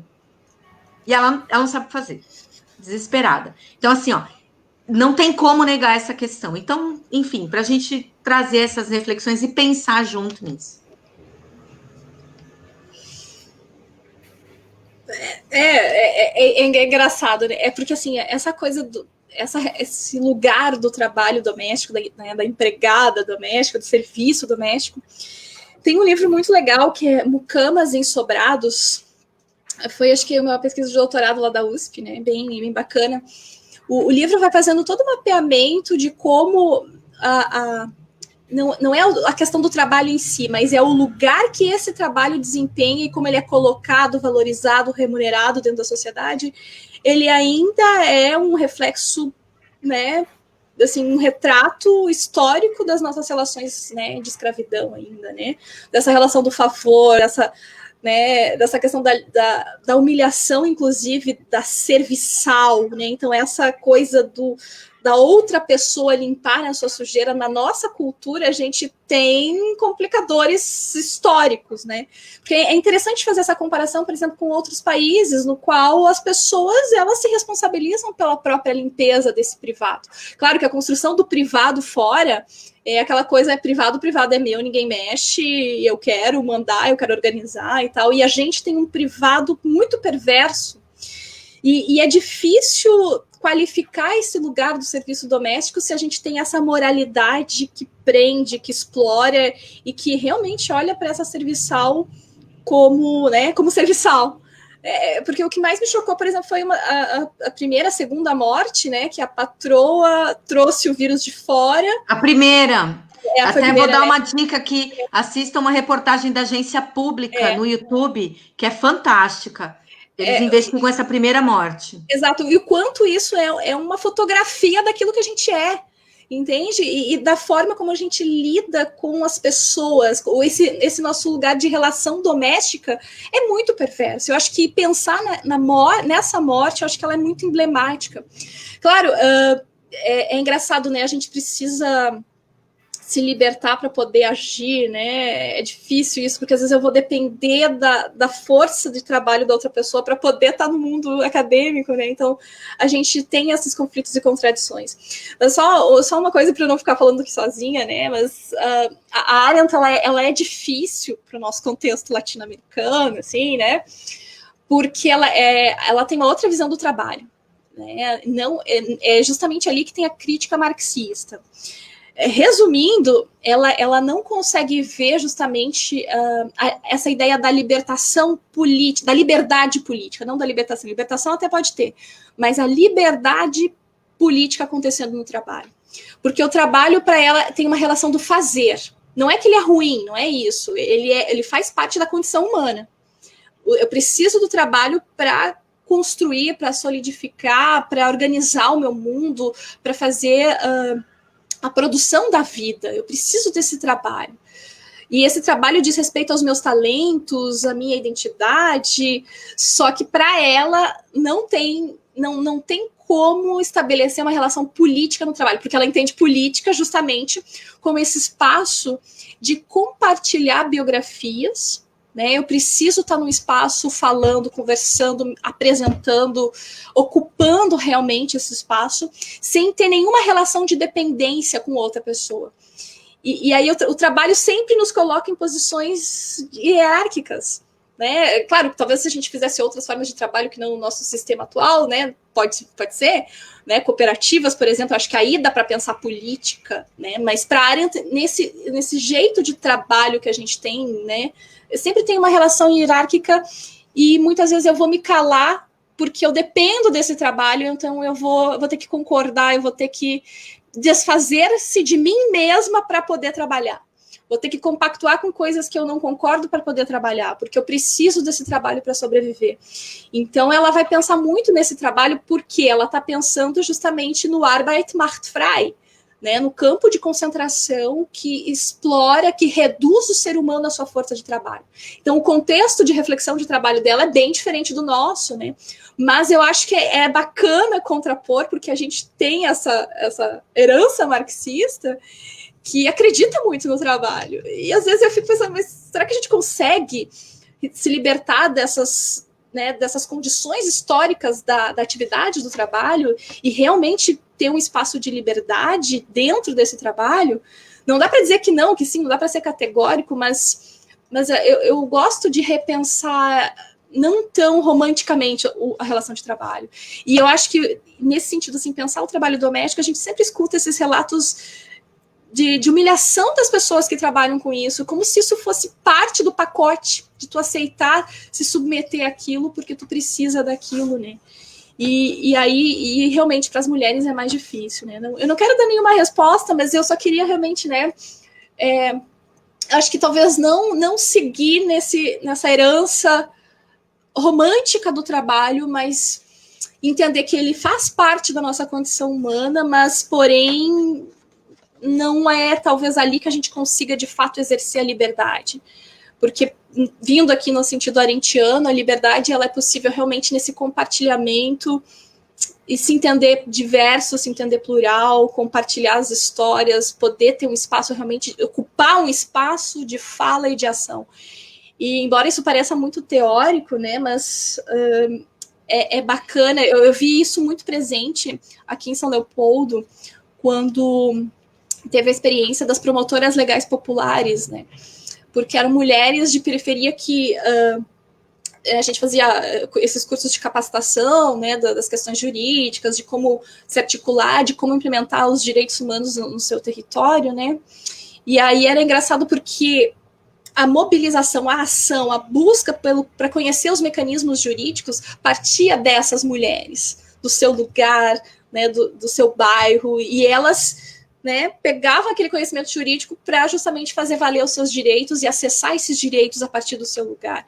E aí é interessante que o que mobiliza, o que une, o que promove essas redes, apesar de serem mulheres tão diferentes, né? Então, foi muito bacana ver as promotoras legais populares que apesar da exploração do trabalho, se mantinham, buscavam outras formas de viver melhor. E isso não veio a partir do trabalho. Isso veio a partir da união entre elas, né?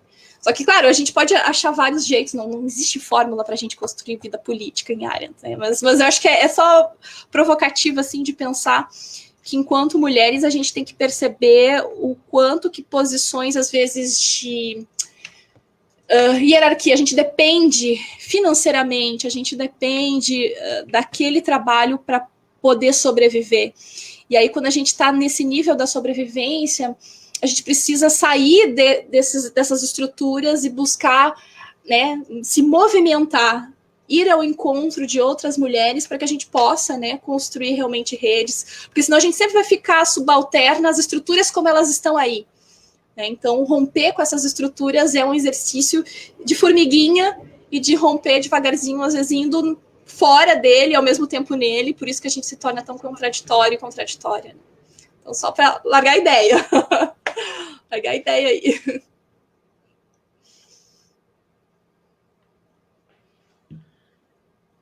Religa o microfone. Também desliguei aqui e esqueci, né?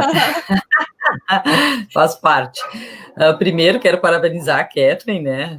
A gente não se conhecia, estamos nos conhecendo hoje, né? Adorei, e os comentários no Face, pelo que eu pude ver rapidinho também, o pessoal está adorando, que ótimo.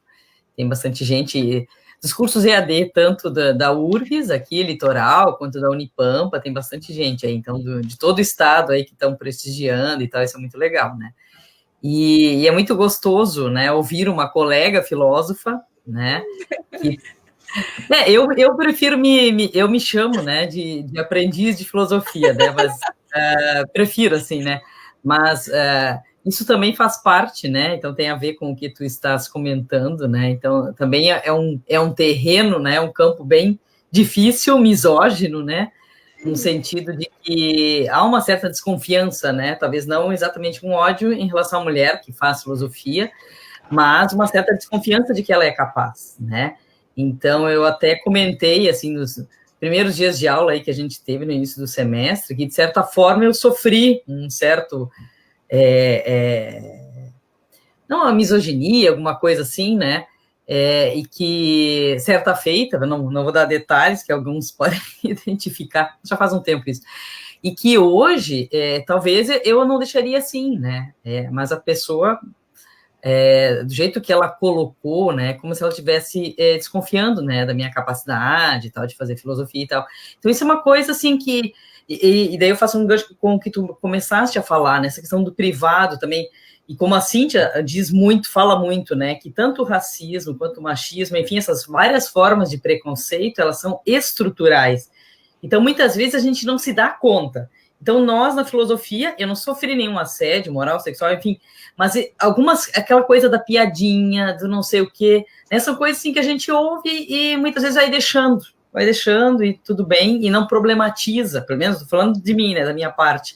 E muitas vezes também, no âmbito privado, doméstico, mais especificamente falando, também a gente não percebe, né, essas violências, esses ataques, essas agressões que a gente sente, né, e que são ataques, não é uma pessoa humilde, entre aspas, uma pessoa pobre, de baixa instrução, não, essas agressões podem vir de doutores, né, de pessoas com doutorado, pós-doutorado, enfim, quer dizer, isso não, né, não está limitado a uma certa classe social ou o que for, né? Mas são coisas que são estruturais, assim, e elas estão, né, são sorrateiras, são coisas que a gente nem percebe, que talvez tempos depois a gente vai se dar conta dessas violências que a gente sofreu, né? Então, e na verdade não deveria ser assim, a gente deveria se dar conta no momento e fazer algum movimento contra isso, né? De denúncia, mas também de anúncio, né, de algo diferente. Mas como isso, assim, é delicado, eu fico pensando, nossa, se tudo é filosofia, um doutorado em filosofia não se deu conta de uma série de coisas, né, que acontecem, de agressões, de violências, que aconteceram contigo, imagina outras pessoas, né, ou outras mulheres, né, então, assim, são coisas que, de um tempo para cá, que eu estou começando, assim, se ela focar um pouco mais, ou prestar um pouco mais de atenção, porque realmente, se a gente for, então, estudar um pouco isso, a coisa é muito grande, né, a coisa só vai, né, então a gente vai percebendo essas agressões, essas violências, né, no nosso dia a dia, em coisas pequenas, assim, que é um colega que faz uma piadinha, não sei quem, né, e assim vai. Então, eu queria que tu comentasse um pouco sobre isso, assim, mais, mas também não ficarmos apenas nesse âmbito, assim, talvez, assim, um tanto da crítica e tal. Muito interessante o título, né, da tua fala, porque, ao mesmo tempo, eu e a Cíntia, a gente também compartilha isso, né, comento de vez em quando sobre isso, que ao mesmo tempo que a gente está na luta e que a gente precisa estar na luta, lutando, batalhando, combatendo, etc., né? Mas também a gente tem que fazer essa luta dançando, com alegria, né? Então eu pensei, vamos revolucionar, mas revolucionar dançando, né? Eu quase coloquei hoje essa frase assim no Face, né? Vamos revolucionar, mas dançando. Quer dizer, com alegria, né? Por que não? Com alegria, com arte, com amor, né? A gente não precisa ser sisudo, não precisa ser, né? Ter uma aparência fechada. Quer dizer, a luta é séria, mas a gente pode fazê-la de uma forma mais leve, mais alegre, né? Então eu, assim, achei ótimo, né, a frase que tu citaste e tal, porque eu acho que é isso também, né, quer dizer que se a gente ficar apenas nessa coisa da luta aguerrida, né, que inclusive nós aqui no Rio Grande do Sul temos muito isso, né, coisa da luta, da batalha, da guerra, isso não vai nos fazer bem, né, para nós enquanto pessoas, né, acho que se a gente conseguir dar uma certa leveza a essa luta, vai ser melhor para nós, inclusive, né, para nós particularmente, né, para quem tá, principalmente as mulheres, né, que como a Cíntia disse, tu também, a gente tem uma carga tão grande, né, e daí, se a gente conseguir levar isso de uma forma mais leve, com uma certa alegria, com certeza vai ser bem melhor, né? De fazer essa luta, né? Verdade. Deixa eu trazer um exemplo, assim. Que, assim, nem essa questão de ter consciência da violência, de perceber, não é natural, né? Não é algo que é automático. Tipo assim, eu tenho uma vagina, agora a minha vagina me dá uma categoria de análise melhor que os outros, né? Não é, né? Então, o meu corpo, o lugar, mesmo eu sofrendo as violências de gênero, não faz com que a gente perceba essas violências, porque elas são tão naturalizadas que a gente se acostumou a ver elas, se acostumou a participar delas e se acostumou a sofrer elas. Só que o incômodo permanece, né? Aquela coisa aquele incômodo, aquele sofrimento, ele fica. E aí, escutar esse sofrimento, escutar essa coisa que não parece que está no lugar, é algo que a gente precisa exercitar e construir juntas, né? E aí, só trazendo um exemplo, assim, eu lembro quando eu estava fazendo aula de moto, né? Tava lá, né? E aí eu fiz uma vez uma aula que era a última da noite, era 11 horas e tal. Daí só tava eu e o instrutor, né? De moto, e aí, de repente, ele começou a bater na moto e para encostar a mão no meu corpo, assim. Na hora eu não sabia o que fazer, é engraçado, passou inúmeras coisas na minha cabeça. O que eu faço? Eu largo a moto, eu fujo? O que eu digo? Eu brigo, eu xingo?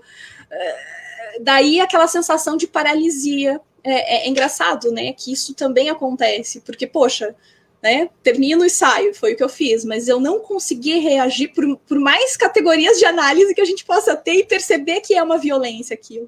E é engraçado, a gente também não é educada a reagir às situações, a gente é educada a calar a boca, a ficar em silêncio, a suportar, né? Então essa questão do sacrifício, do suportar o que está acontecendo com a gente, é algo cultural também. E desconstruir a nossa personalidade, a nossa identidade para conseguir dizer, não, eu não vou passar por isso, eu vou gritar, eu vou sair daqui, eu vou bater o pé, não é uma reação padrão das nossas, né, identidades construídas historicamente, né? E é engraçado, porque toda vez que a gente volta nisso, a gente tem que bater o pé e dizer, olha, as violências não acontecem só com mulheres pobres, não acontecem só, né, na periferia. A violência, quando a gente fala de gênero, ela atravessa de vários jeitos, de jeitos diferentes, mas atravessa todos os corpos das mulheres. E talvez o que mais nos une é exatamente se dar conta das experiências de violência que a gente sofre. Muito mais do que se entender enquanto mulher, porque a gente é mulher tão diferente uma da outra, né? Não existe a categoria mulher, né? Existem mulheres. E aí é difícil a gente caminhar junto, porque é muita mulher diferente. Muita mulher que reage diferente, muita mulher que pensa diferente, que vive diferente. E aí caminhar junto, construir uma rede é bem mais complicado. Agora, quando a gente entende, né? Tava vendo um texto agora, esqueci de qual delas, acho que era da Raquel. A sororidade é difícil, mas a dororidade, ela é mais fácil. Ela brincando, né? Quando a gente se dá conta da dor, do que nos silencia, isso pode ser um mobilizador, mas não é o único, mas pode ser né? E aí é que tá, reagir, resistir e desconstruir as violências é um processo, não é automático, não é algo que a gente nasce com, mas é algo que a gente pode, talvez, se eu não conseguir reagir, outra mulher pode reagir por mim naquele momento, se eu não estiver sozinha, ou a gente pode juntas construir formas de reação que vão ser muito mais eficazes do que esperar as nossas reações naturais do corpo, né, como se fosse quase um animal no medo, né. Mas, de fato, é que o que tem me incomodado, assim, por que eu dei esse título, assim, né, agora falando do bastidor, assim, o que às vezes me incomoda muito é que, por exemplo, quando professor, a gente, vamos lutar contra isso de determinada forma. Então, existem modelos muito prontos de luta, e aí eu tô em crise com o meu WhatsApp, porque só tem coisa ruim nele, só tem, sabe, notícias terríveis, e aquilo chega a ser uma bola de neve que quando tu vê, tu tá imersa essas coisas ruins, essas denúncias, ao desespero propriamente dito. E aí é que tá o desespero, ou a gente age impulsivamente, ou a gente age com categorias binárias de luta, né? O bem e o mal, como se fosse muito simples identificar isso. E aí que tá, se a gente não conseguir libertar o próprio corpo, libertar os próprios afetos, os próprios desejos, a gente vai girar nesses modelos, mesmo de resistência, muito padrão. Né? Poxa, mas tem que vir caminhar agora, na chuva, tá, mas eu não quero na chuva, né? Então é engraçado como se a gente não aceita o modelo de resistência geral, não que ele não vá, claro que ele vale, só que ele não precisa ser a única forma de resistência, e não o tempo inteiro, porque aquilo vai consumindo a nossa energia, né? Um professor cubano muito maravilhoso, o Raul Betancourt Fornelli, dizia que a vida gasta, a vida desgasta. E às vezes a gente está tão com uma ideia de luta na cabeça e a gente vai se gastando naquilo, a vida vai se gastando naquilo, que quando de repente tu para, tu não sabe o que fazer. Tu fica, né, tá naquele modo de guerra, né? A gente tá no modo de guerra, daí parou, tá, e agora? Como eu vivo? Como eu vivo? Talvez a ideia de luta que eu tentei trazer não é assim a luta que tá só como resultado, a vitória, né? Digamos assim, a vitória, a conquista, não tá só lá no fim do caminho, mas ela tem que ser vivida durante o caminho. Porque se eu vou lutando a vida inteira e chego lá no final, eu não vou saber o que fazer da minha vida. Então eu preciso já experimentando, mesmo que de forma pequena, fragmentada, mesmo que, né, de forma não tão gigante, mas cotidianamente experimentando, realizando os meus desejos de vida, de luta, de relação, né, de afeto. Não só esperar esses afetos e essa forma de vida como resultado da caminhada, né? Porque talvez, como eu falei, são as gerações futuras que vão vivenciar aquilo que a gente está lutando hoje, né? E aí, por isso a gente tem que, por mais frágil que seja, vivenciar o que a gente deseja. E tentar multiplicar isso. E a dança é esse processo do corpo que não tá dobrado pelos joelhos, esse corpo que não tá corcundo, esse corpo que consegue se levantar e consegue, né, não ter medo do indecente. Porque, como disse a Marcela, né, Altrausrida, a indecência é sair da estrutura, é sair do sistema, é sair do que se espera, mas é exercitar o próprio desejo, né? Exercitar aquilo que te toca, aquilo que tu realmente deseja ser.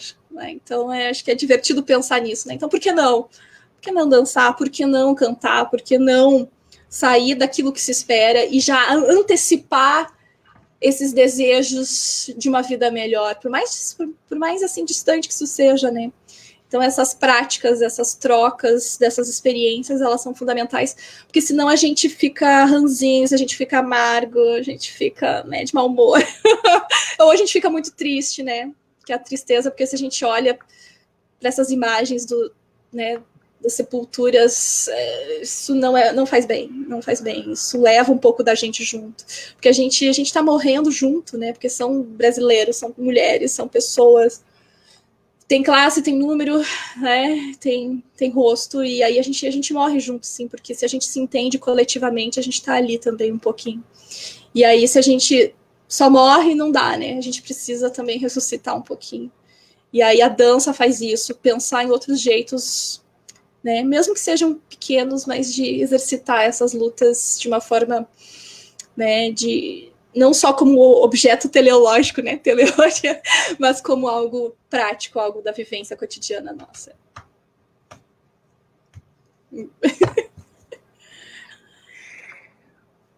Bom, nós temos aqui muitos comentários. As pessoas parabenizando muito pelo debate, pelo papo aqui. Damos parabéns à professora Kathleen pela exposição, os comentários. Eu acredito, pelo que eu olhei aqui, os comentários ou perguntas que nós temos foram contemplados aqui na conversa, mas todo mundo mandando os parabéns, alguns professores do campus também acompanhando, mandaram um abraço, professora Aline, professor Olavo, muitos estudantes dos cursos EAD, e eu queria aproveitar esse momento também para todo mundo que está nos acompanhando, de lembrar que conheçam os cursos do Campus Litoral Norte, da URGS, né, o Instituto Federal lá, que é nosso grande parceiro também, e conheçam, acessem o nosso site www.urgs.br/litoral para conhecer esse projeto aqui, o projeto Tertúlias, os nossos projetos de extensão, de pesquisa, mas também, especialmente, os nossos cursos de graduação, de pós-graduação, né, temos mestrado, especializações, mas agora nos aproximamos em breve de período de ingresso também, então está aí uma oportunidade para quem quiser participar desses projetos e entrar na universidade, nosso convite também. Mas, professoras, a professora Cíntia, quer falar? Felipe, eu queria saber, como eu não estou acompanhando aqui pelo Facebook, né, eu sou um alien, não tenho Facebook, eu não sei como é que, se há mais algumas questões formuladas ou não, mas assim, que aí tu pode sistematizar e colocar para a Kathleen, mas assim, queria, Kathleen, primeiro falar um pouco de como eu entendi esse título, né?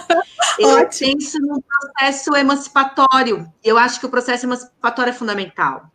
Então, assim, se eu não puder dançar, não é a minha revolução, porque a minha revolução não é só para sair da minha condição de miséria, é para reconstruir a minha condição do processo de humanização. Então, para mim, dançar é fazer uma revolução, porque eu preciso reencontrar a minha humanidade, né? Eu tenho que deixar a minha condição de coisa, a minha condição de objeto, de animal, de mercadoria, para me tornar humano num processo, né, de liberdade plena, um processo emancipatório. Então, para mim foi muito legal isso. E aí eu queria que tu relatasse um pouco dos trabalhos que tu vem desenvolvendo hoje com as mulheres, e os trabalhos, sobretudo aqui no litoral, que eu acho que é bem importante, né, colocar essa questão, porque a tertúlia é um espaço de debate amplo, e agora com a live a gente amplia muito, mas, sobretudo, é um espaço que a gente quer pensar junto com o litoral norte do Rio Grande do Sul, a própria vida do litoral do Rio Grande do Sul. Então, se tu pudesse trazer concretamente esse trabalho que tu vem desenvolvendo aqui no litoral, acho que é bem importante, e, sobretudo, nesse momento né, da pandemia, não sei se deu tempo de fazer alguma coisa, mas, assim, trazer essas questões, né, que eu acho que é bem importante fazer essa contribuição aí, que logo a gente vai finalizando, mas eu acho que essa é uma questão importante. Então, tá, tentar resumir. Eu faço parte do núcleo de gênero, né, de estudos de sexualidades ali do Instituto Federal do Campus Osório, e ali, claro, o nosso trabalho enquanto núcleo, mas também enquanto projetos de pesquisa, ensino e extensão, a gente tem vários que fazem vários recortes, né. Bom, o que mais, assim, nos últimos anos que eu tô no IFE, assim, uma das coisas que mais me atravessou, né, enquanto pessoa, foi justamente são projetos ligados a possibilidades de construção da identidade das meninas, né, especialmente mais das meninas, claro, mas a gente trabalha também com toda a comunidade LGBT do campus, mas como se dá a construção dessas identidades, porque a gente sabe que as trajetórias são sempre de negação, e essa fase da adolescência, principalmente, é um processo onde a pessoa tenta se encontrar e se colocar no mundo. E aí, por exemplo, a gente tem projetos que envolvem essa questão do racismo, porque é como a menina, a mulher se liberta desses discursos e consegue se amar, né, conseguir se gostar, acreditar em si, acreditar na sua capacidade, na sua existência, e não depender desses discursos que só colocam elas para baixo, né? Então, para dizer assim, a gente tem vários projetos que trabalham um pouco isso, essa possibilidade da construção de si, mas ninguém constrói ninguém, então a gente só dá caminhos, a gente só dá pistas e possibilita enxergar esses discursos padronizantes e violentos que a gente tem no dia a dia, né? Então a gente tem vários projetos, então, de combate à homofobia, de combate ao racismo, de combate ao sexismo, e assim, são projetos de ensino, pesquisa e extensão. O que a gente tem feito, agora tá um pouco mais difícil, porque EAD parece que nunca funciona, né, online parece que nunca é suficiente, né, porque a gente precisa da presença das pessoas para ver a coisa acontecer, né, mas a gente tem feito agora, assim, mais leituras e debates teóricos sobre as coisas, né, sobre os referenciais teóricos, agora aprofundando um pouquinho mais, né, e agora também tem um projeto bem bacana que é sobre a relação de feminismo com veganismo, né, porque aí também é uma relação de mundo, de alimento, né, das nossas produções, né, a exploração animal, a exploração da terra, a exploração do meio, ela reflete também, né, num privilégio antropocêntrico, né? Então, e aí o veganismo também tem muitas relações com o feminismo. Mas o mais bacana, eu acho, assim, é pensar o núcleo de gênero do campus, né? E o NEAB também, né? O núcleo de estudos africanos e indígenas, que são 2 núcleos que eu faço parte, são 2 núcleos que se movimentam muito. A questão é que a gente, às vezes, é consumido pela própria rotina da escola e a gente fica muito pelos nossos estudantes, mas são núcleos, eu acho, que trazem um impacto gigante na formação, assim, das pessoas que fazem parte da comunidade do IFE. E eu acho que é legal a gente também se cruzar, né, cruzar com a URGS, eu acho que seria bacana fortalecer esses laços e essas redes também, né, mas eles são, mas eu acho que o mais bacana, assim, pensando como professora, é você ver essa subjetividade se firmando de um jeito que, sabe, tu olha no início, tu não acredita que isso é possível, mas a gente vê, assim, né, os nossos jovens e adultos e né, as mulheres da noite também, que fazem as graduações, as licenciaturas, se tornando firmes, determinantes. É legal testemunhar esse processo, assim, e a gente vê muito isso com os projetos dos núcleos lá no IFE. Resumindo, do IFE é isso. Assim, eu quis colocar essa questão, porque tu colocou lá o trabalho com as mulheres em São Leopoldo, né? Isso. E porque nós conhecemos a nossa primeira tertúlia do ano, a gente agora firmou um trabalho com a professora Agnes, né? Que é do IFE, que é da parte das artes, né? A gente pensar essa dimensão da cultura na tertúlia, e a abertura foi da banda das meninas lá do IFE, e que nós saímos apaixonadas por essa banda, né? E todo um trabalho fantástico de debate a partir das músicas, da construção do próprio show, da apresentação. Então, é bem importante colocar esse trabalho dentro do Instituto Federal, né, aqui em Osório, e do quanto é importante essa preparação política, né, dos alunos no nível secundarista, né, como a gente chamava antigamente, agora já não chama já ficou velho. Ensino médio. Denunciei a idade.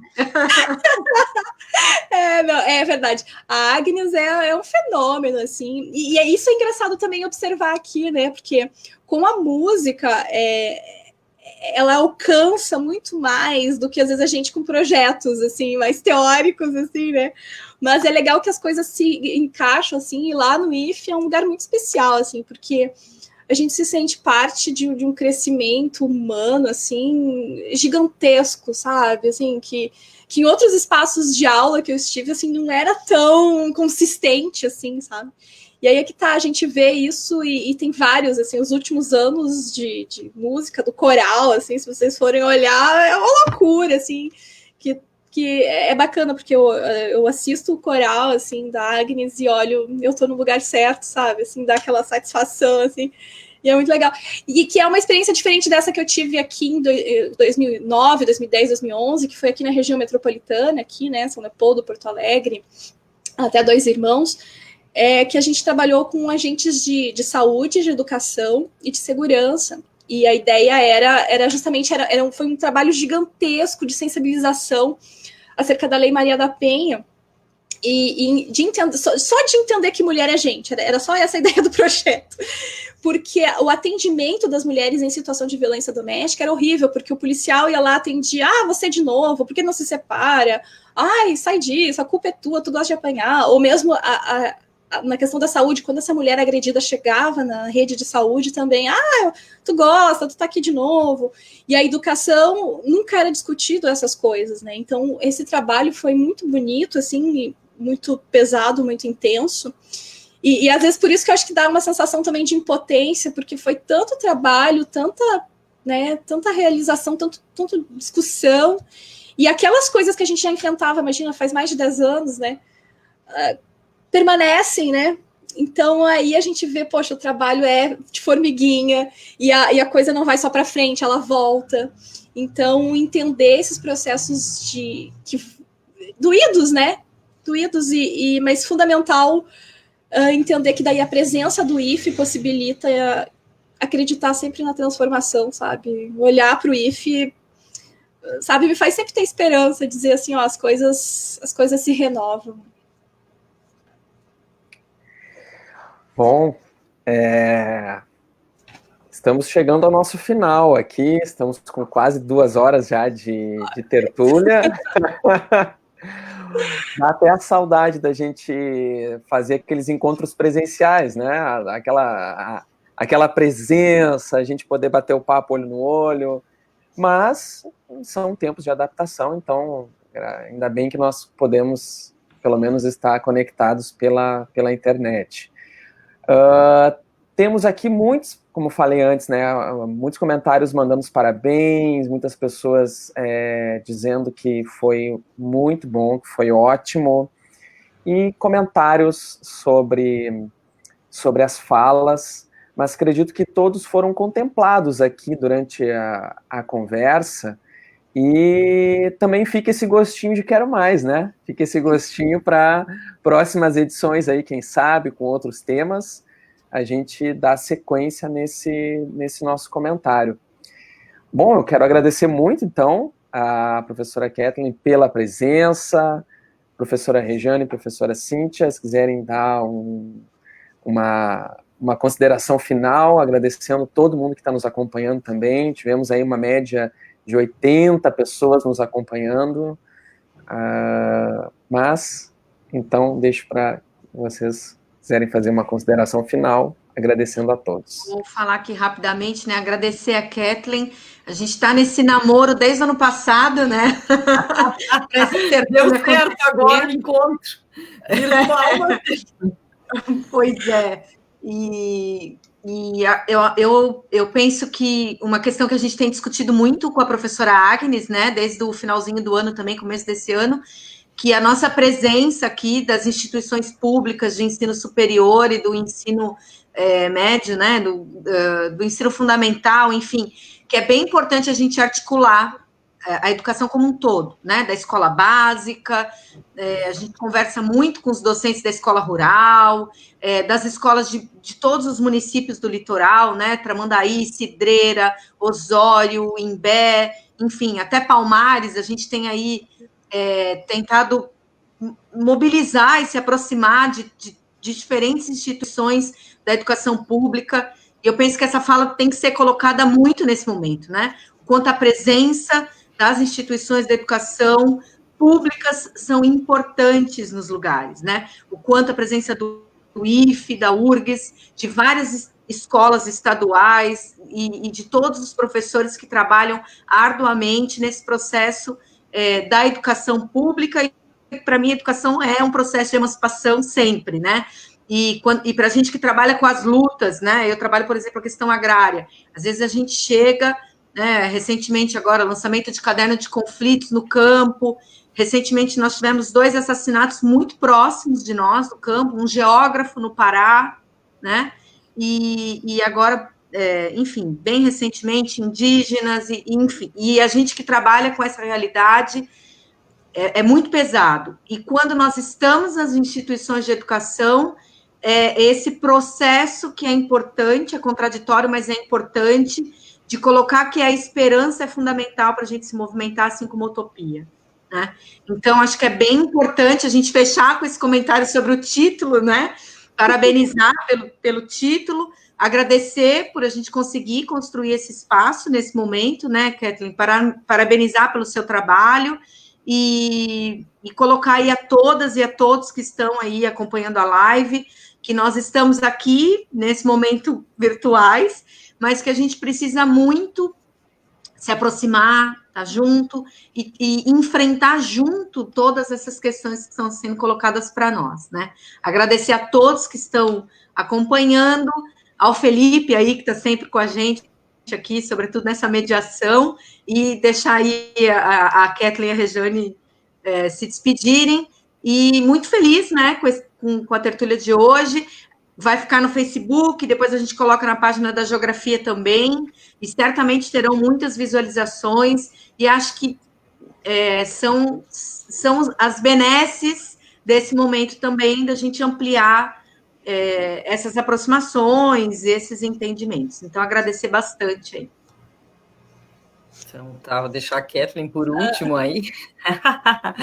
Eu também quero te agradecer muito.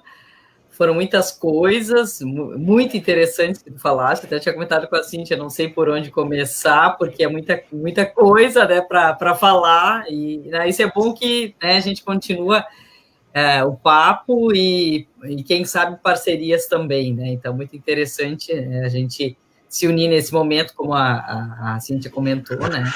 As instituições públicas aí de ensino em especial, e o pessoal das humanas aí, que são muito importantes, como disse o Renato Janine Ribeiro, né, para algumas pesquisas de outras áreas e tal, justamente precisa das pesquisas das áreas das humanas, né, para se consolidarem e tudo mais. Então, esse momento realmente, ele também pede que a gente faça toda essa articulação em rede e tudo mais, né, então, mas excelente a tua fala, adorei, né, e também quero agradecer a todo mundo aí que participou, e como a Cíntia comentou, por mais que a gente goste, né, do olho no olho, do encontro, do abraço, do beijo, né, tô louca para que volte, né, esse momento aí, né, que a gente não sabe, né, quando vai, se vai, né, mas enquanto isso a gente vai digamos assim, colhendo os frutos dessa nova perspectiva, desse novo momento, né, então com certeza teve um alcance muito grande essa live, muitas visualizações, anterior teve 2.000 e poucas visualizações, então a tua também não deve ter sido menos que isso, então assim, o alcance é muito interessante, né, então assim, o alcance que a gente pode ter, né, de uma atividade assim, é muito legal, né, e a gente não sabe essa reverberação como é que é, né, até onde vai, como é que vai, né, mas é muito legal isso tudo, então, brigadão a todos, Fartinha em especial, Kathleen. Eu que agradeço o convite, né? Eu sempre fico meio assim, porque, né, falando, parece que a gente tá falando com o computador. E a gente não vê o resto das pessoas, a cara, porque quando a pessoa faz cara feia, né, quando a gente tá fazendo, né, uma fala, assim, a gente interage, não é só com som, né? A gente olha pro rosto das pessoas, não gostei do que ela falou, daí faz, né, cara de dor de barriga. E assim a gente fica meio sozinho, né? Sozinha, olhando, assim, mas é uma outra forma de se comunicar, né? E claro, mas é legal, assim, a gente poder criar redes de várias frentes, de vários jeitos, e essa troca de saberes é bacana, né? Porque daí a gente vê que além de compartilhar um projeto político, a gente compartilha desejos, né? E eu acho que é isso, sabe? A gente tem que investir nessa capacidade de desejar coisas gostosas, felizes, plurais, né? Diversas, para a gente poder também entender que é urgente a gente qualificar a nossa vida, né? Qualificar nesse sentido de compartilhar e de se fazer presente, de ocupar os espaços. Porque se a gente não ocupa, outros ocupam, né? Então, e ocupar sozinha também não dá, né? Então, a gente tem que se tornar plural. Não é só os outros que são diferentes, mas a gente mesmo é plural. E quando a gente se pluraliza, sempre só tem a ganhar, né? Então, acho que essa noção da multiplicação de si, multiplicação das ações e das redes, né? Então, muito desejo para todo mundo, muita felicidade, muito gosto pela transformação, sabe? Por mais difícil que seja, dá para dançar. Dá para dançar. Então tá, muito obrigado. Com isso, nós encerramos a nossa tertúlia de hoje e assim que encerrarmos o vídeo aqui, já está disponível na página da tertúlia, podem compartilhar, espalhar, mandar para quem vocês acreditem que esse papo aqui vai fazer diferença, vai ser bacana. Compartilhem, por favor. Um grande abraço a todos e até a próxima edição. 22 de maio. 22 de maio já é a próxima, hein? Sim. Um abraço, pessoal. Era para ser 1 hora só. Foi 2.